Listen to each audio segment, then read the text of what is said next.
Hey guys, welcome back to my channel. Got a trick for you today called March Madness Magic. Now, we are currently in one of my favorite times of the year when it comes to sports, and that is the March Madness college basketball tournament here in America. I love watching the games, filling out my bracket, and trying to predict who the national champion is going to be.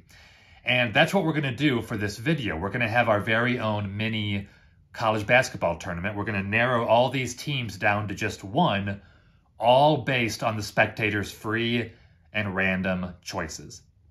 So I've got a few things on the table here. I've got a dice. This is a normal dice. You can borrow a dice. It's just a regular dice.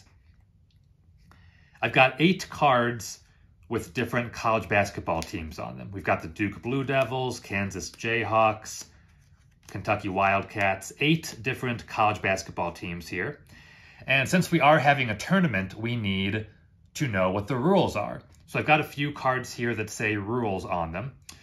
So we're going to shuffle the cards and arrange them on the table in a bracket. The spectator would do that. We're going to roll the dice for each team. The team that has the higher number will advance. The team that has the lower number will be eliminated. And we'll keep doing that until we're down to just one team left standing. So pretty simple. Those are the rules of our little March Madness tournament here.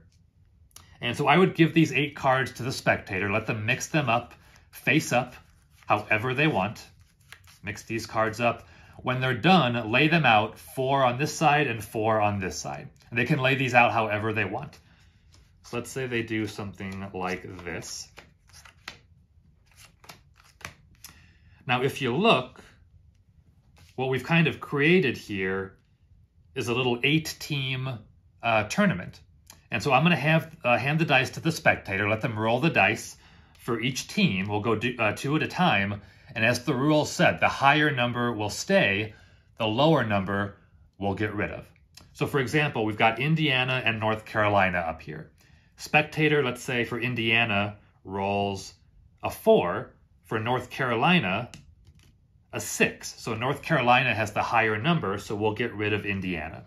So we'll put the eliminated teams down here at the bottom. UCLA and Michigan State. Let's say for UCLA, the spectator rolls a 3. For Michigan State, a 2. So Michigan State loses that one. Kansas and Kentucky. For Kansas, the spectator rolls a 6. And for Kentucky, that's a 2. So Kentucky is eliminated. Finally, Duke and Gonzaga. Duke rolls a 5.